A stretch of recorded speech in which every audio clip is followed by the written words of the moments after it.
¿Qué onda, René?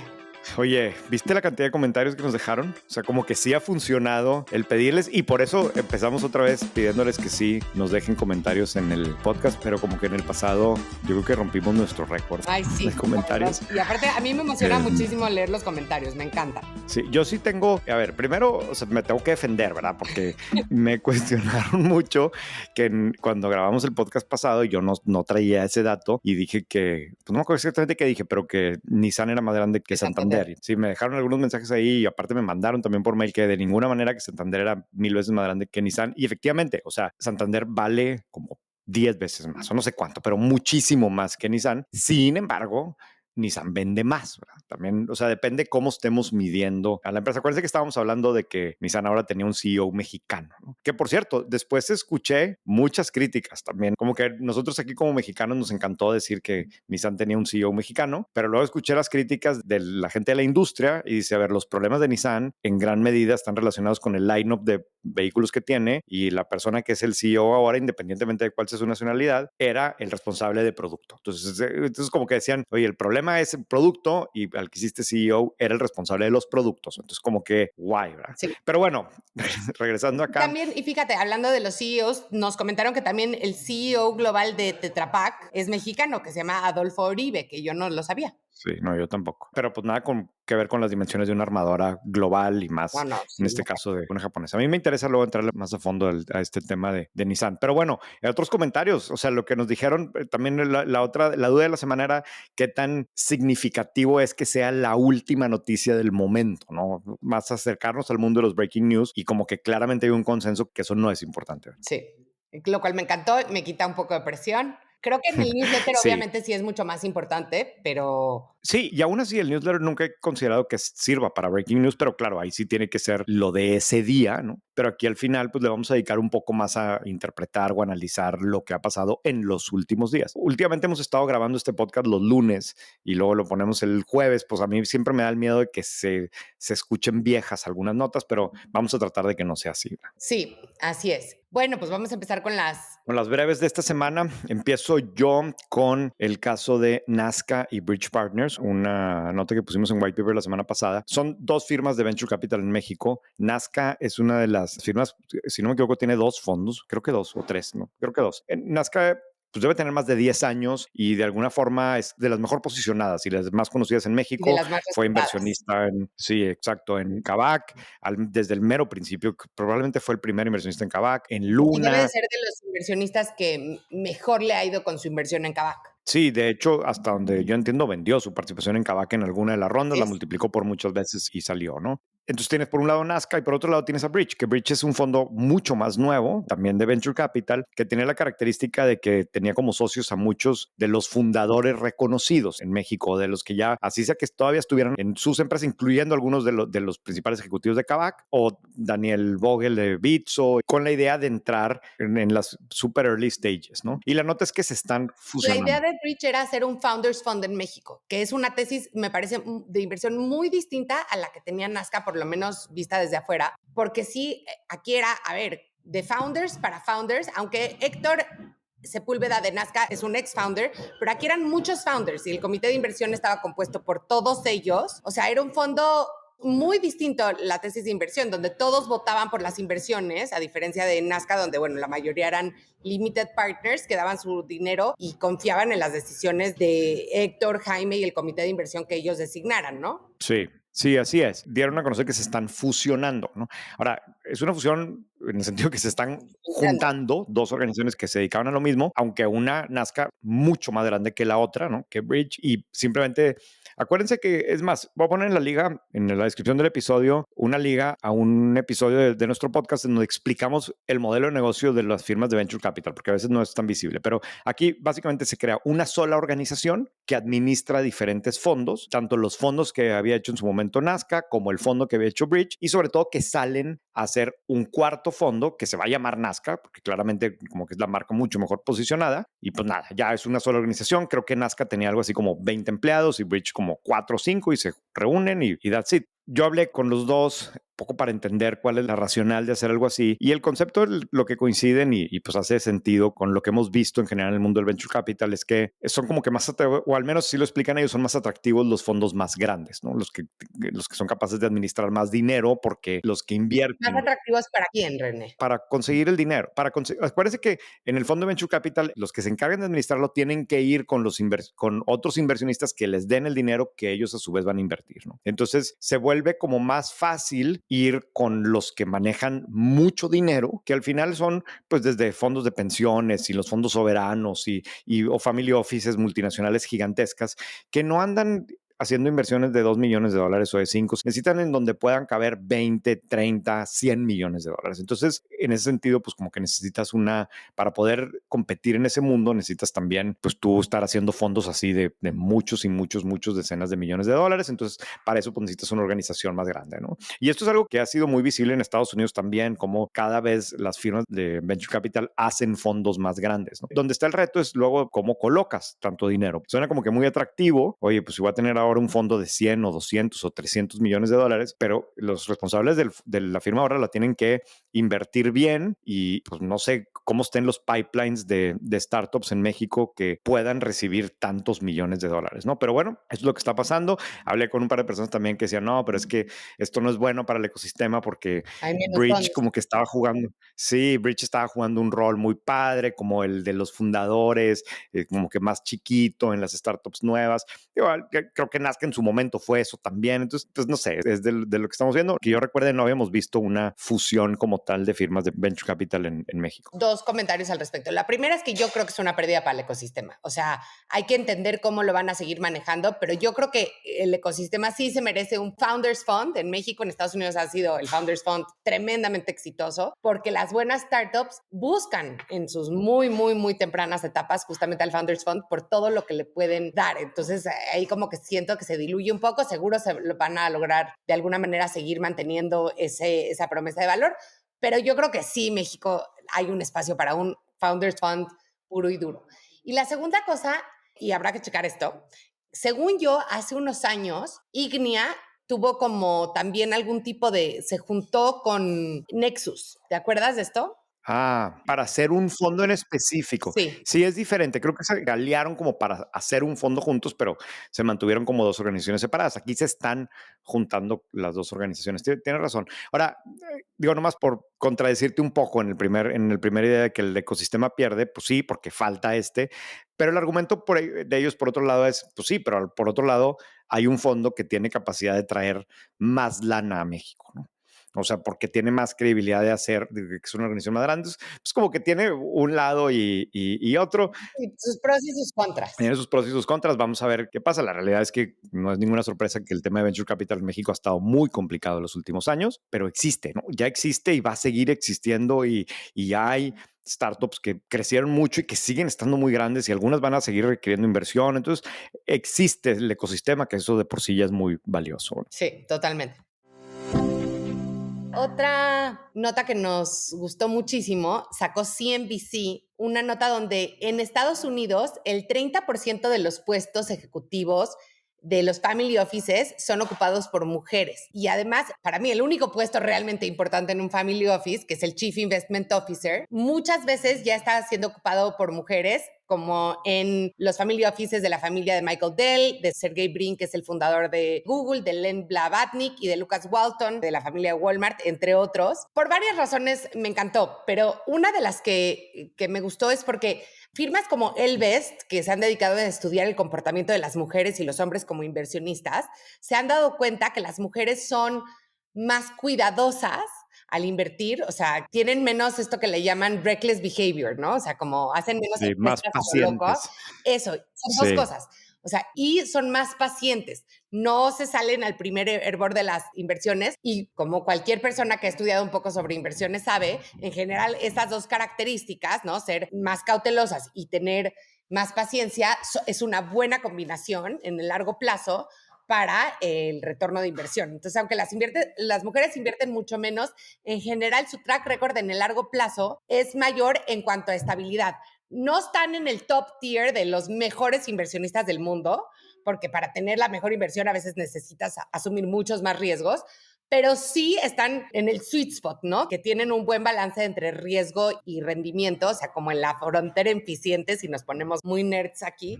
Y entonces Sí. hace sentido para mí que muchas family offices cuyo propósito en general es conservar el capital y crecerlo, pero no necesariamente hacer retornos de 25x veces, están contratando a mujeres, obviamente, seguramente súper, súper ultra calificadas, que vienen de Goldman Sachs y de Morgan Stanley y de BlackRock y de muchos de estos lugares. Me decías, René, que crees que esto puede empezar a pasar en México. Platícame por qué. No, es que, a ver, sí, porque un punto importante es que los ejemplos que pone el artículo no es que sean integrantes de las familias que están en los family offices, sino simplemente que habían escogido profesionales que resultaban ser mujeres.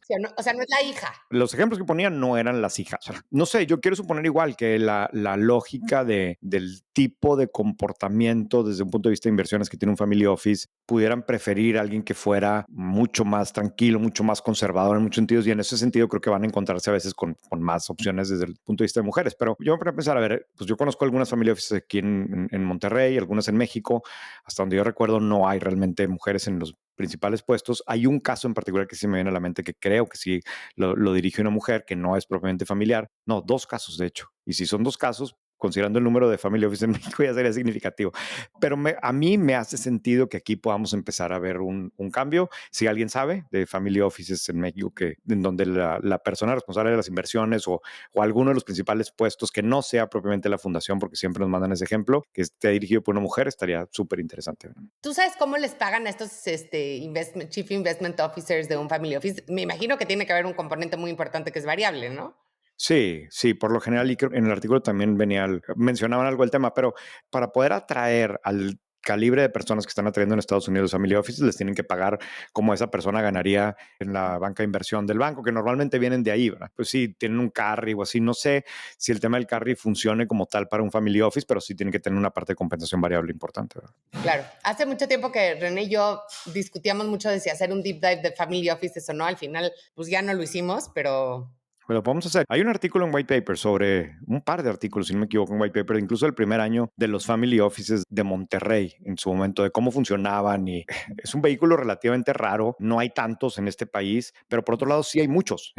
O sea, depende cómo lo veas y disponen de muchos recursos que pueden invertir y lo han estado haciendo, pero pues se comportan de forma diferente y es como relativamente nuevo, porque históricamente pues siempre que un empresario genera un patrimonio, pues después lo andaba invirtiendo, pero antes quizás lo único que hacía era comprar terrenos o plazas comerciales o lo que fuera, y este tipo de instrumentos o de oficinas se fueron sofisticando en los últimos 20 años, y creo que México cuenta con family offices ultra profesionalizados y que funcionan de manera, pues eso, bastante sofisticada, y pues hay que saber que existe, ¿verdad? claro, buenísimo. Ok, a ver, yo traía otra nota. Ya me dijeron que decir buenísimo es como de chavorruca. Ah, ok, Ya no voy a chavorruca. decir Pues sí, buenísimo. tú y yo, bueno, yo estoy en ese mundo. Mis hijos todo el tiempo me descubren cosas de chavorruco. No hemos hablado tanto de la bolsa en México, pero lo que encontramos es que en los primeros 2 meses del año, el famoso SIC, o sea, el SIC es pues no sé cómo llamarle, como el camino o el instrumento por el cual tú desde México puedes comprar acciones de las empresas que cotizan en Estados Unidos, ¿no? Es más, me voy a ir un poco más para atrás. Si tú ves cómo se utilizaba el SIC hace 15 años, era muy poquito comparado con cómo se compraban acciones en México. O sea, no sé, por cada acción que se compraba en Estados Unidos, se compraban 10 en México, ¿no? O 20, no sé cuántas. Aquí la gráfica está muy, muy dramática, pero claramente los mexicanos compraban muchas acciones en empresas mexicanas y pocas en empresas gringas. Y luego esa gráfica, si la quieren ver, está en White Paper, se va juntando hasta que llega un punto en la pandemia, si se acuerdan, con todos los meme stocks y que salen todas las aplicaciones en México para crear tu cuenta y GBM Plus y millones de personas hicieron cuentas y claramente todos los que estaban haciendo ese tipo de cuentas o el inversionista más de retail, pues no es que estaba buscando comprar acciones en las empresas de México, sino quería comprar en Apple y en Amazon y en Tesla, ¿no? Y entonces lo rebasa el SIC en el 2020, 21 por ahí, y luego baja otra vez el año pasado y ahorita se está otra vez juntando. Todavía son muchas más las transacciones en empresas en México, pero ya se está volviendo a acercar las transacciones o las compras desde México en acciones de empresas gringas. Para mí, esto refleja un poco la participación de los inversionistas de retail. O sea, la persona mortales, no, justamente no los family offices o no los inversionistas grandotes, sino los mortales que están viendo y dicen, oye, quiero comprar acciones en Nvidia, ¿verdad? Ahora que está de moda y la manera de hacerlo es por medio del SIC. Pero justo te iba a preguntar yo, el SIC, o sea, si un family office, es que me imagino que el family office no usa el SIC. Sí, seguramente no. Seguramente operan por medio de cuentas que De tienen ya en otro estructuras. país. Sí, efectivamente, Claro. ¿verdad? Ok. Pero pudiera ser también que tuvieran desde aquí, ¿verdad? Sí. Bueno, pero eso es que se están juntando otra Emparejando. vez, o sea, después de sí, se están emparejando una vez. Ya vimos un momento en la historia reciente en donde pues, el inversionista en México estaba más bien operando acciones en Estados Unidos que en México y parece que ahí vamos para allá otra vez. Y me ibas a contar de un nuevo podcast. Sí, de hecho no es nuevo, es desde el 2022, pero yo creo que vale la pena que hablemos de esto.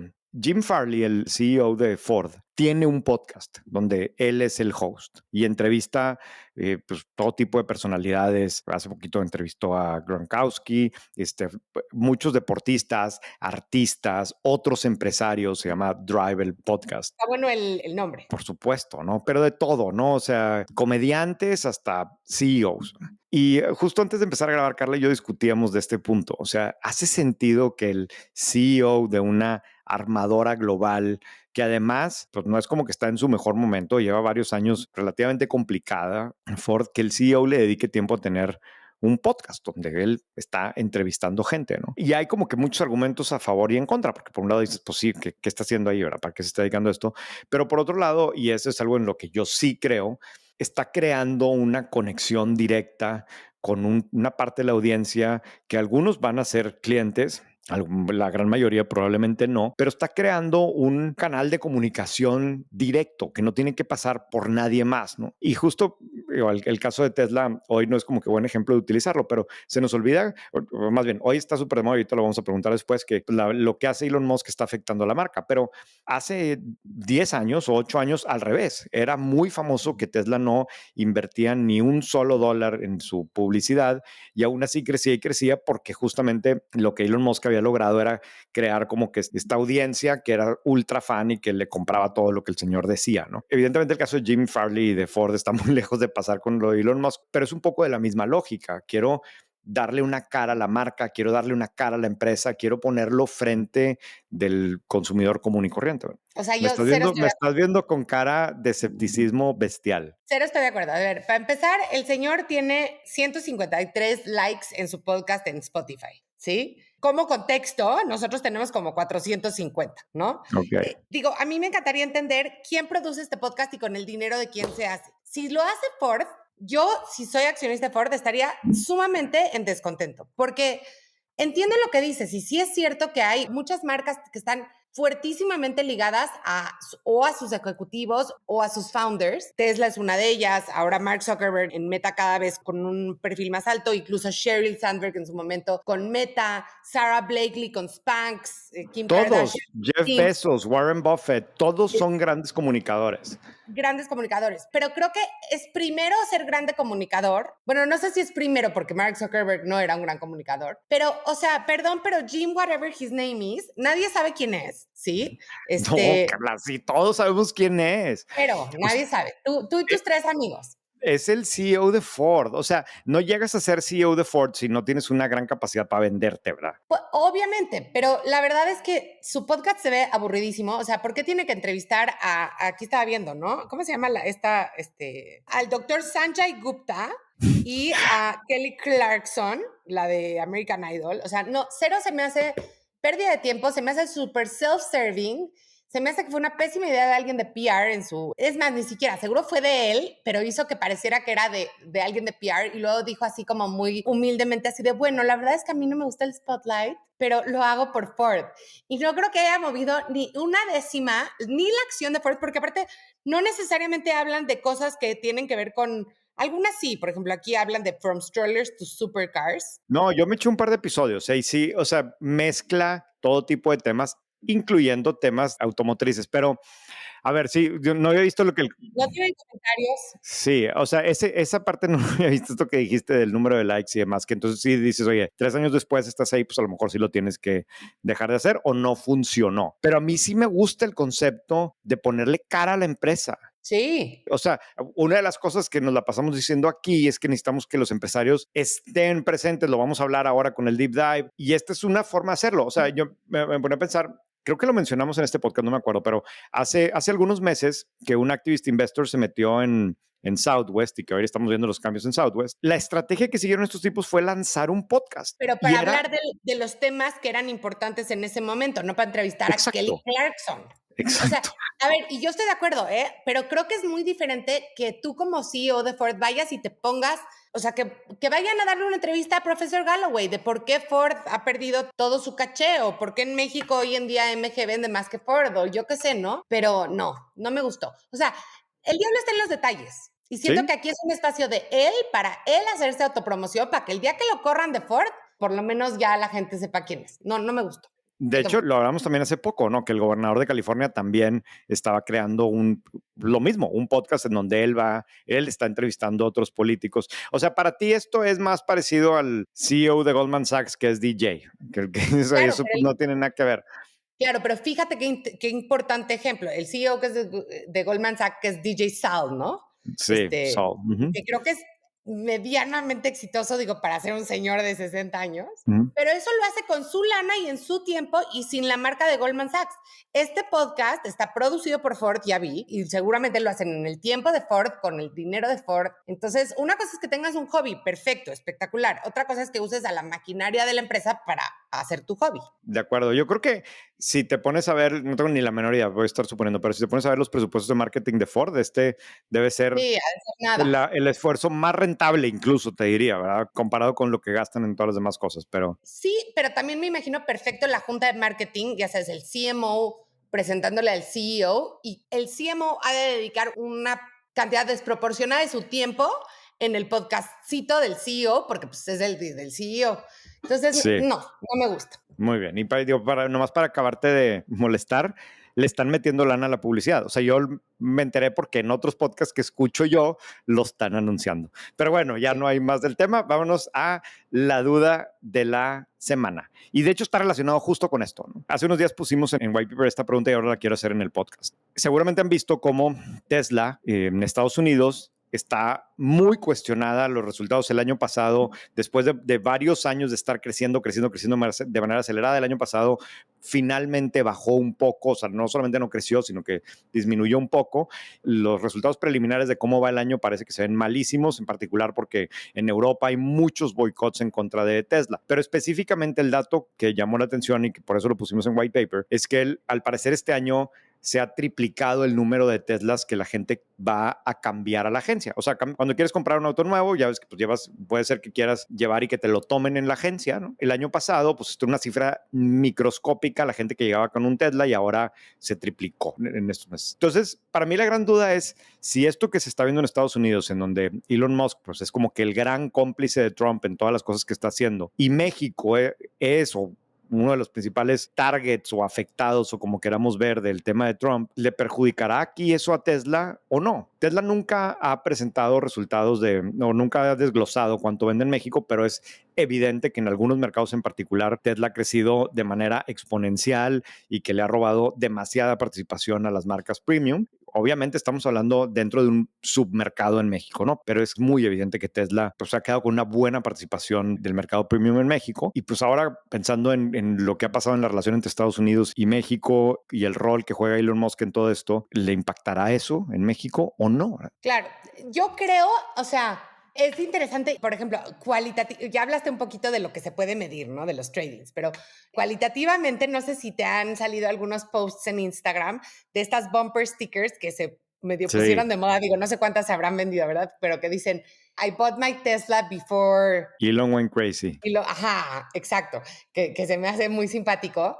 Yo no creo que en México, o sea, no sé, creo que es que estamos un poco lejos, a pesar de que somos los más afectados, quizás, ¿no? Por toda esta loquera, pero yo creo que la gente que tiene sus Teslas ama sus Teslas. Ahora veo varias Cybertrucks aquí en las calles. Sé que en San Pedro también hay varias. No sé, habrá que ver. Sí. Sí, creo que hay dos factores diferentes. Uno es que en Estados Unidos Elon Musk específicamente ha estado despidiendo trabajadores, ¿no?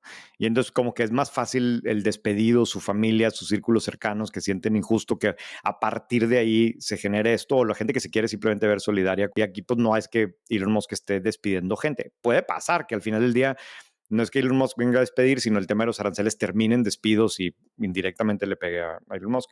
Y el otro es la competencia también. O sea, en su momento Tesla realmente no tenía competencia y ahora sí la tiene, ¿no? Y al ser una marca además, pues tan ligada a una personalidad que se ha vuelto tan controversial, pues como que más directamente afecta. Pero sí me da curiosidad. O sea, habrá gente en México que diga, oye, espérate, yo quería comprar un Tesla, ¿qué fregado voy a comprar un Tesla de este señor? ¿Verdad? Sí. Si tengo otra opción, ¿verdad? Entonces, A ver qué déjenos ahí opinan. en los comentarios si tienen un Tesla, están pensando venderlo o cambiarlo por este tema, o si estaban considerando comprar un Tesla, si van a dejar de considerarlo. Te cuento una anécdota chistosísima. No sé si en tu familia, pero en mi familia tenemos estos juegos de carretera, ¿no? Para que los niños se entretengan. Y entonces en México siempre era el bochito, ¿no? O sea, cada vez que Ajá. veíamos un bochito. Y el verano pasado que fuimos a California, y es impresionante el número de Teslas que hay. Y entonces mis hijas gritan así de Tesla. Entonces, Sí. nada, no tiene nada que Sí, ese juego ya hay lugares aquí en México que no lo puedes hacer porque pues todo, en fin. Bueno, vamos a ver ¿porque el no hay deep bochitos o dive. porque no hay Teslas o por qué?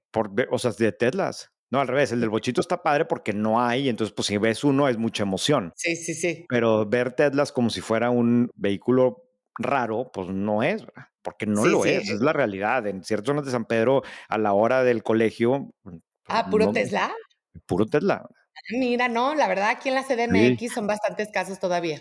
No, yo creo que tiene que ver con la concentración geográfica como tal, y estoy Sí, seguro que si pudiéramos ver las ventas a nivel regional de las marcas premium, se vería muy, muy, muy cañón como en los últimos 4 años Tesla se comió ese mercado, ¿verdad? sí, Ahora, sí. vamos a ver después el tema del valor de reventa y todo, que sí está como muy, muy Que cuestionado, aparte se pero había hecho como una comunidad, ¿no? O sea, yo conozco un par de dueños de Teslas y me dicen que tienen grupos de WhatsApp de dueños de Tesla de tal ciudad nah, y cosas ahorita no es así. nada que ver. Ahorita es como comprar un BMW hace 5 años, ¿verdad? O sea, es simplemente un vehículo premium. No tiene nada que ver, incluso te diría yo, con el tema de ecológico, que quizás era parte de la Sí, motivación original, ¿no? Sí, es que ahorita está pues padre. está padre no ir a la gasolinera, ¿verdad? Y está padre que se siente diferente el vehículo, pero no lo compras porque no quiero contaminar, ¿verdad? Pues a mí me sigue gustando el Tesla. Yo sí me lo compraría.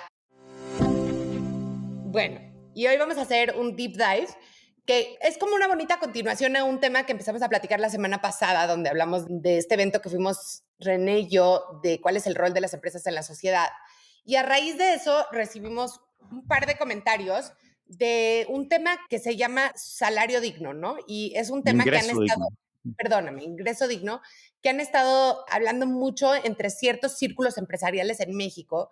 Particularmente, hablamos con Francisco Fernández, que es el director del Centro de Estudios de Empresa Consciente del TEC de Monterrey, y se nos hizo muy interesante platicar sobre qué es ingreso digno, qué es el capitalismo consciente y cuál es el rol que juega en la conversación que están teniendo los empresarios hoy en nuestro país. Entonces, bueno, creo que esto se remonta un poco a un académico que se llama Raj Sisodia.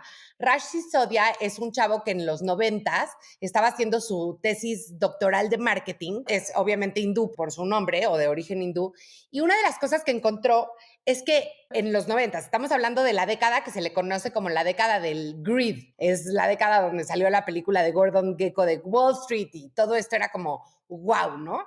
Y él, una de las cosas que encontró es que el gasto de marketing en Estados Unidos era equivalente a todo el PIB de la India. Y dijo, ¿cómo es posible esto? O sea, ¿cómo es posible que un país gaste en marketing lo que un país que tiene muchísimas más personas sea su Producto Interno Bruto total? Y quería entender por qué pasaba esto y si era la única manera de generar crecimiento en las empresas, ¿no? Y entonces empezó a investigar sobre esto y al final acuñó la frase de capitalismo consciente hizo un libro que se llama Conscious Capitalism. Y entonces lo que es el capitalismo consciente justamente es describir que no, que puedes ser capitalista y al mismo tiempo no solo estar preocupado y ocupado en generar dinero para tus inversionistas.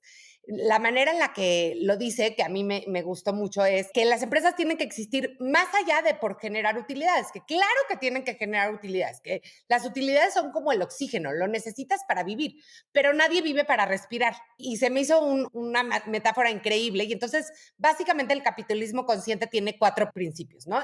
El principio 1 es que las empresas tienen que tener un propósito superior, más allá de tener profits, de tener un impacto real y positivo en el mundo y, claro, haciendo de forma rentable, porque si no, pues quiebras. La segunda es que tienes que reconocer que existe una interdependencia con los stakeholders. No sé si él inventó este término de stakeholder, pero siempre hemos hablado de los shareholders, ¿no? O sea, los accionistas de la empresa y que el management de la empresa se debe a los accionistas y tiene que generar valor económico para ellos. Y entonces él lo que dice es, sí, pero no solo para ellos, porque además tienes otros grupos de interés que están conectados a tu empresa, que son pues el medio ambiente, las comunidades en las que operas, tus empleados, tus clientes, tus proveedores, y que si uno de ellos pierde, pues pierden todos.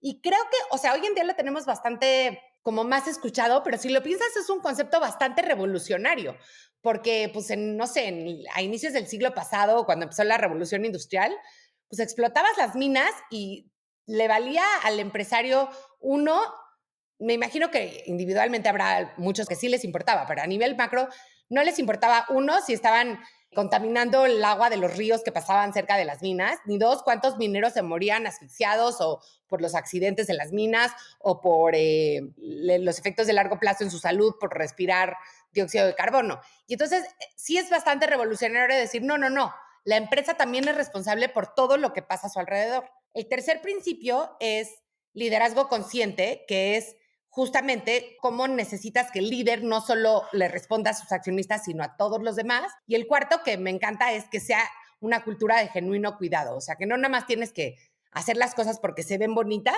sino que realmente estés comprometido. Con todo eso, el TEC de Monterrey decide invitar a Raj a ser catedrático de tiempo completo y una de las cosas que Raj dice cuando conoce al TEC y a todos sus stakeholders es, Uta, nunca he estado en un lugar donde haya tantos empresarios que realmente, reunidos que realmente puedan hacer algo. Y entonces así empieza este centro y una de las iniciativas que tiene junto con otros think tanks, etcétera, es el de ingreso digno. Están muy involucrados Coparmex, el Centro Mexicano para la Filantropía, un think tank que se llama Acción Frente a la Pobreza, muchos empresarios, o sea, hay mucha gente que realmente, no sé si decir se tomó el Kool-Aid o se está tomando el Kool-Aid o por lo menos están muy interesados en cuando les dicen, oye, tu empresa increíble, tiene muchísima rentabilidad, padrísima, no sé qué, pero ¿sabías que el 20% de tus operadores no tienen un sueldo para tener una vida digna? Y entonces definen qué es vida digna, que es básicamente, pues, cuánto necesita una familia de 4, si los dos adultos trabajan, para tener una vida que no estén tan apretados todo el tiempo, o sea, que puedan tener esparcimiento, que puedan tener todo lo que necesitan para su vida cotidiana y que si tienen una emergencia, no tengan que vender todo lo que tienen. Y hay diferentes cálculos, o sea, y los van actualizando, pero más o menos creo que la última cifra que han dado es que necesita una familia de 4, 25,000 pesos generados entre los dos adultos para vivir dignamente al mes. Y entonces, cuando se voltean y le dicen a empresarios muy exitosos que además sienten que realmente están cuidando a su gente, oye, fíjate que el 20% o el 15% de tus trabajadores no ganan eso, lo que nos dicen es que sí hay como un shock bastante genuino, ¿no? De decir, híjoles, qué mal y qué podemos hacer al respecto, ¿no? Entonces, este es como el planteamiento de esta iniciativa, de cómo podemos hacer para que los empresarios sean conscientes de que esté en sus manos muchas veces, pues sí, a lo mejor bajar un poquito el margen y claramente tienen que tener margen de rentabilidad para poder hacer esto y cambiarle la vida a todos sus trabajadores que están por debajo de la línea de vida digna, ¿no? A ver, este tema del ingreso digno creo que es increíblemente importante por varias razones, ¿no? Una, simplemente pues por un tema de justicia, ¿no? Y de que todos queremos que nuestros vecinos y la gente que trabaja con nosotros tengan acceso a una forma de vida digna, ¿no?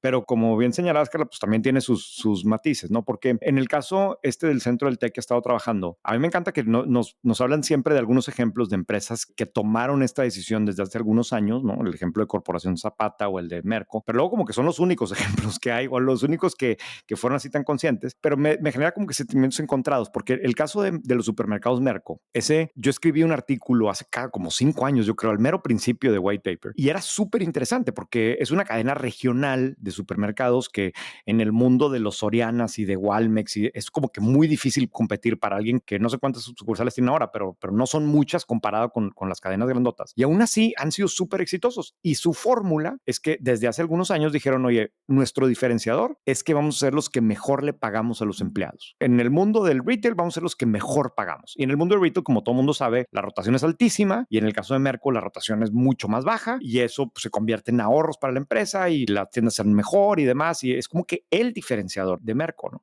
Entonces como que yo pienso y dices, este tipo de empresas dicen, oye, espérate, no quiero que los demás me copien mi diferenciador. No, sí quieren, porque al final quieren que todos los trabajadores estén mejor, pero hay empresas que lo han sabido convertir en un diferenciador. Ahora, cuando estábamos discutiendo esto, Carla, tú y yo, antes de prepararlo, tú me dijiste una cosa que creo que es muy importante enfatizar, y es que evidentemente esto es como que una obligación absoluta para las empresas grandotas de este país, ¿no? Y que aparte, como hemos visto, muchas de estas están siendo extraordinariamente rentables o lo han sido muy rentables o han venido mejorando en los últimos años. Pero tú bien me dijiste, aguas, porque en el caso de las empresas medianas o las chicas medianas, pues no es así, ¿no? Sí, o sea, lo que yo le decía a Francisco cuando hablamos es, suena increíble y creo que sí, las grandes tienen tanto la responsabilidad moral, que si quieres llamarla de alguna manera, como además el bolsillo para hacerlo.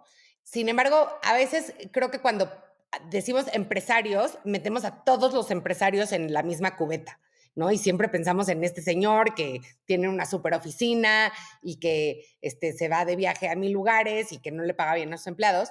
Y hay muchas empresas en este país que son medianas y que el empresario está luchando por sobrevivir. O sea, ya déjate por llegar a la raya, ¿no? O sea, por juntar para la raya para el viernes, porque o sea, creo que ser el empresario mediano, tienes todo lo malo de ser empresario en nuestro país. Primero, ya estás súper fiscalizado y tienes que pagar obviamente todos tus impuestos. Segundo, no tienes la capacidad de atraer al mejor talento, ¿no? Ni de pagar los mejores sueldos. Entonces tienes mucho más de attrition de tus trabajadores. Pero aparte, todo el mundo te escuicea por todos lados, ¿no? No tienes cero capacidad de negociación con tus proveedores, o sea, te van a vender con las condiciones que ellos quieran, al precio que ellos quieran. Y por otro lado, tus clientes, si le vendes a empresas grandes, que es lo que quieres para tener volumen, te van a pagar a 180 días o a 90 días y entonces estás aplastado por todos lados. Y a ese empresario encima ahorita ponerle la bonita estrellita de, y ahora además tienes que pagarle a todo mundo. O sea, sí, claro, ¿qué más quisiera? Pero a veces no junta para la raya, ¿no? Sí. Entonces, creo que esta es una de las cosas que cuando vemos todo este tema de capitalismo consciente, no solo es otro de tus stakeholders, son tus proveedores, ¿no? Y como las empresas grandes, es una práctica pues muy sabida, y no creo que lo hagan por malos, yo creo que, ya sabes, son de estas cosas que se quedan de costumbre y entonces ya al departamento de compras lo evalúan por cuántos días puede obtener de pago. Pues habrá empresas a las que no les afecte tanto el influjo y habrá empresas a las que les afecte muchísimo, pero estoy seguro que a ti incluso, René, pues las empresas grandes te pagan a 90 días, Sí, ¿no? claro. Yo lo he insistido mucho, pero si White Paper no viviera de suscripciones, ya me habría salido de este negocio, porque a mí, este, digo, qué padre que tenemos muy buenos patrocinadores y demás, pero los ciclos de venta son larguísimos y de pago, pues no nos va mal, pero tampoco es lo ideal. Entonces, sí, yo lo entiendo desde esa perspectiva. A mí, el tema del ingreso digno me fascina visto como un diferenciador. O sea, el empresario que entienda, diga, a ver, yo quiero tener a la mejor gente y por lo tanto estoy dispuesto a pagar lo que creo que necesita la familia para vivir y eso me va a poner en una ventaja para atraer mejores personas y para retener a los que yo tengo. Me parece excepcional. Ahora, la otra dimensión aquí, Carla, es que pues este es un tema del que se apropió la izquierda, ¿no?, en México. Y ahí, incluso desde el punto de vista estratégico, el que los empresarios dijeran, oye, espérate, no me lo tienes que mandar a mí, yo lo voy a hacer por mi propia voluntad. Es más, ya lo estoy trabajando, ya lo estoy haciendo, pues le daría otro posicionamiento al sector privado en México, ¿no? O sea, esto pues digo, a ti te buscaron, lo está haciendo el tech junto con empresas y demás. Creo que no necesariamente lo han comunicado suficiente, o deja tú, no comunicado, sino lograr este tipo de acuerdos antes de que tenga que llegar el regulador a obligártelos. Es que creo que ahí ese es el punto al que quiero llegar. O sea, donde tú lo ves como una forma, una ventaja competitiva para tu empresa, que resulta que además es muy buena para este país, es muy buena para las familias, antes de que te lo tenga que imponer Morena, ¿verdad? ¿Qué es lo que pasó con el salario mínimo? Que es lo que ¿No? pasó con el salario Y lo mínimo, hablaba yo el otro obviamente. día con un intelectual y decía, o sea, al final los empresarios, y ojo, nosotros, bueno, no sé qué sea René, porque nunca hablamos de política, pero yo no soy ni pro morenista ni anti morenista, entonces no es una crítica para nada, pero al final los empresarios son los que absorbieron el costo de los incrementos de salario mínimo, fueron los empresarios, ¿sí? Y quien se llevó todo el crédito, a pesar de que lo está pagando son los empresarios, es el gobierno. Claro. Si los empresarios se hubieran dicho, a ver, la verdad es que tenemos que hacer esto. Y en White Paper Live, en el evento que tuvimos, uno de los grandes CEOs de este país, no voy a decir quién porque fue un evento de puertas cerradas, pero dijo, el incremento del salario mínimo era una deuda que teníamos con nuestros trabajadores. Y al final del día, pues tenemos el margen para hacerlo, lo hicimos y eso ayudó en un montón de cosas, incluyendo a tener menos retención y a que hay más dinero en la calle, más consumo y nuestras empresas pues Sí, crecieron. sí. Pero a veces, por esperarse, no parece que es algo que los empresarios quieran hacer, sino que parece como que lo hicieron a regañadientas y cuando ya no les quedaba de otra, ¿no? Exacto, exacto. Ese es un punto, creo que crucial en todo esto. Ahora, también estamos en un momento en donde todo el tema de ESG se fue para el otro lado y esto como que se parece a lo de ESG y está ahí, está como que las empresas en el mismo departamento y claramente no es lo que está de moda. Pero para mí, a diferencia quizás incluso de los temas de diversidad y demás, este tema del ingreso es como que el primer escalón de todo, ¿no? O sea, para mí va más allá de cualquier tendencia, ¿no? Yo creo que sí, y sobre todo porque yo creo que nadie con el que platiques y que tenga una empresa y que le digas, oye, si tú, o sea, tú quieres que tus empleados vivan debajo de la línea de pobreza, nadie te diría que sí, ¿no? Es un tema nada Claro. más de ver cómo se... Ahora, la gran crítica que le tengo yo a esto es que cuando leí las presentaciones y estuve platicando con estas personas, me parece espectacular y me contaron que lo hicieron de una manera muy fina. O sea, no es un cálculo que se sacaron de la manga, sino que agarraron un Excel y dijeron, ok, familia promedio en México, 2 hijos, 2 adultos, ¿sí? ¿Cuánto gastan en transporte? Ah, pues en promedio gastan tanto. ¿Cuánto gastan en útiles? Tanto. ¿Cuánto gastan en medicinas, comida, esparcimiento, etcétera? O sea, como que se fueron línea por línea y yo creo que yo, porque soy así y así hago mi presupuesto cada año, pues me encanta que lo hayan hecho así. Y entonces así sacaron la cifra, ¿no? Que es una cifra a nivel país y luego lo que dicen es que justo, pues si tú vives en un estado donde el transporte es más barato, puedes ajustarle y como hacer el ajuste. Pero por más que busqué el Excel, y mira que según yo más o menos sé usar Google, no lo encontré. Encontré muchas noticias al respecto, encontré muchos comunicados al respecto, pero el Excel como tal no lo encontré. Entonces yo creo que es algo ahí que también tenemos que hacer esta información más fácilmente accesible para todos, para los empresarios, para que digan, ok, en la localidad donde yo vivo voy a modificar estas cositas, porque yo sé, por ejemplo, que o yo proveo transporte para los empleados para que lleguen a la planta, entonces le voy a bajar un poquito el transporte, lo que sea, y también para los empleados, para que puedan tener también algo para llegar con sus empleadores y decirle, oye, fíjate que yo gano tanto menos que lo que realmente necesito y entonces, ¿qué podemos hacer? O sea, información al final es poder. Creo que ya hicieron este ejercicio, pues ojalá que lo podamos difundir mucho más, ¿no? Completamente de acuerdo, Carla. Pues muy bien. Si tienen comentarios, opiniones al respecto, por favor, comenten ahí en el podcast. ¿Qué vamos a recomendar? ¿Esta semana traes tu tema? Yo traigo, fíjate que la semana pasada estuve con René y me recomendó un podcast que se llama Revisionist History de Malcolm Gladwell, que yo no sabía, pero Ya aparentemente te lo había tienen... recomendado, Carla. Es el mejor podcast de la historia. No me has puesto atención, que es diferente. Seguro sí, es que luego me dan un poco de flojera tus recomendaciones, pero aparentemente Malcolm Gladwell tiene muchas cosas en común con René. Les gusta mucho correr, usan la misma ropa de correr que nadie nunca ha oído excepto ellos dos. Ajá. ¿Cómo se llama? Tracksmith. Tracksmith. Y bueno, son muy inteligentes los dos, nada más que Malcolm tiene La mucho pelo. exacto, la greña está un poco diferente. La greña es un poco Y la diferente. capacidad que tiene este tipo para contar historias es así como que mi sueño, ¿verdad? Entonces, René me dijo, tienes que oír este podcast, lloré. Y entonces, pues ya lo puse en mis de estos y de repente veo de qué se trata el podcast y se llama Memorial Day y tiene dos partes. Y se trata de, seguro todo mundo ubica del incidente de cuando un policía mató a George Floyd en la pandemia, que desató o bueno, potencializó todo este movimiento de Black Lives Matter, que es un tema que yo ya he leído un montón y que la verdad es que no estaba yo particularmente interesada, ya le iba a dar skip, pero dije, a ver, por algo me lo habrá recomendado René. Lo empecé a escuchar y es increíble, porque lo que Malcolm Gladwell explica, o sea, a un suceso que todos conocemos, todos nos enteramos, lo ve desde una óptica muy distinta y dice, ¿qué es lo que pasó con este policía, sí, que mató a George Floyd? ¿Cómo lo podemos explicar? Y luego, ¿cómo podríamos esto explicarlo con un framework, ¿no?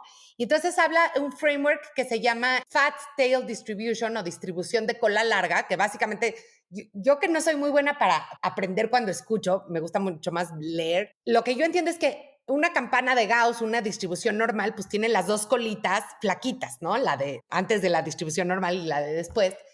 Y lo que dice es que hay algunas cosas que tienen una cola gorda, donde hay poquita gente que genera muchos incidentes. Y el tema de la policía es perfecto, ¿no? Entonces, dice que hay poquitos policías que generan muchísimos problemas, que son muy violentos, etcétera. Y el otro tema que dice que tiene esta colita larga es el de los tickets de velocidad, ¿no? O sea, casi nadie tiene Es otro tickets ejemplo. Ajá, de sí, velocidad y luego hay güeyes que tienen, o personas, para que no me regañe mi esposo que digo groserías, personas que tienen 100 tickets al año de sí. faltas al tránsito. Y entonces, como cuando encuentras un sistema donde hay una cola larga, donde hay poquita gente que genera mucho de eso malo, es básicamente tener una manzana podrida y no hay manera de arreglar el sistema si no quitas la manzana podrida. Sí, Entonces, bueno, me pareció fascinante que a través de una historia que todos conocemos y que es tristísima, explica un concepto que dije, wow, o sea, a partir de ahora, siempre que tengo un problema, voy a tratar de pensar, ¿es un problema de colita gorda o de colitas delgadas? Y si es de colita gorda, lo primero que tienes que hacer es buscar a la manzana podrida y sacarla del sistema, porque si no, no hay manera de resolverlo. sí, completamente de acuerdo. Yo también sentí que aprendí. Todavía no se acaba la serie, o sea, van dos, lo estamos recomendando Sí. antes de tiempo, pero para mí la magia de Malcolm Gladwell es que toma temas que yo jamás por mí solo quisiera escuchar, o sea, que no son lo que me atrae y la capacidad que tiene storytelling hace, fíjate, por ejemplo, hace unas pausas, cambia el tono de voz, te tiene muy enganchado, ¿verdad? Y me encanta que se siente como muy empático, como que muy justo, quiere darle su lugar a todos los lados y descubrirlo, el lado que quizás no has escuchado de historias que, como bien señalas, todo mundo hemos escuchado, pero no bajo esa perspectiva. Está muy buena. Digo, y tú me recomendaste la de Adolescent, que también la terminé de ver la semana pasada y en la madre, o sea, también es un producto demasiado bien hecho, demasiado bien hecho. Hablando de temas de storytelling, ¿verdad? De temas de storytelling y de temas que también hemos hablado aquí de cómo la crianza hoy en día con los dispositivos, obviamente son casos extremos, pero híjoles, tenemos que tener cuidado y de verdad yo creo que hoy en día ser papá de niños hombres debe ser muy difícil, muy Sí, difícil. Tú tienes ahí uno, yo tengo yo puras tengo, mujeres. sí, sí, sí, sí, complicado, pero bueno, muy bien, pues yo esta semana voy a estar en México otra vez. Ahora sí que este año prácticamente todas las semanas he estado en México, en la Ciudad de México. Y, voy al evento de JP Morgan. Vamos a ver qué tal. Tiene un evento anual y vamos a hablar de white papers. Está padre porque vamos a hablar estamos por cumplir 5 años y de lo que hemos aprendido entrevistando a los principales empresarios de este país en estos 5 años, ¿no? Está padre el concepto ahí. Susana Sáenz y yo vamos a hablar del tema. Nos hubiera gustado que estuvieras, pero nos vamos a cruzar. Tú ese día vienes a Monterrey. Yo voy a Monterrey, sí. Vienes 2 veces a Monterrey esta semana. Voy 2 veces de ida y vuelta. Una voy a un consejo de administración y la otra voy a el evento de YPO nacional Claro. que estoy muy contenta porque pues voy a ir a ver a mis amigos que dejaron de verme desde que están en YPO porque ya sabes que YPO los absorbe. Entonces, Claro, pues a ya. ver si tenemos que hacer un deep dive de YPO y de Sí, EO y sí. de este tipo de organizaciones. Muy bien. Y ya por último, no hablamos, pero creo que salió en todos lados que Google hizo esta mega, mega, mega adquisición de una compañía medio difícil de entender de ciberseguridad que se llama WIS. Tú lo pusiste ahí en Qué oso, sí, porque yo me equivoqué y yo puse Wix. No, Wix, que o es la sea, que hace obviamente website. sí, me refería a Wiz, pero me equivoqué y puse Wix con X y me llovieron los mails. O sea, ese es uno de los retos de estar emprendiendo algo como White Paper, en donde un error lo ve literalmente miles de personas en ese momento y qué oso. Pero bueno, sí, Y miles sí, de personas muy juiciosas, la verdad, y juiciosas en el buen sentido. O sea, la verdad tenemos sí, una audiencia tanto que nos escucha como que nos lee, que saben muchísimo y entonces la muy responsabilidad de no sofisticada. equivocarnos es bien, bien buena. Sí, Pero bueno, esta mega adquisición de 32 billones de una compañía israelí, y solo quería comentar que al día siguiente o unos días después de que se hizo ya pública la adquisición, en uno de los espectaculares más grandes de Tel Aviv, de la avenida principal de Tel Aviv, sacaron un espectacular enorme, la compañía Wiz, después de hacer este mega deal, ¿no? De 32 billones y decía, solo importa un deal, regresen a los rehenes. secuestrados, que se referían obviamente al deal que está haciendo el gobierno israelí con Hamas para regresar a los secuestrados. Me impresionó muchísimo que después de haber ganado 32 billones de dólares en esta adquisición, los fundadores se arriesgaran a hacer un statement político tan fuerte que además seguramente va a ser controversial en el resto del mundo porque es un tema muy controversial. Y al mismo tiempo, bueno, estoy obviamente totalmente con ellos. Todavía hay un chorro de rehenes secuestrados. Y bueno, nunca usamos el podcast para hablar de temas políticos, pero dado que fue un entrepreneur quien lo hizo, pues dije mis respetos de cuando no tienes nada que ganar por poner una postura política, hacerlo simplemente por tus principios, ¿no? Sí, definitivamente. Muy buen cierre, Carla. Mil gracias. Nos vemos. Nos vemos la siguiente semana. Bye. Bye.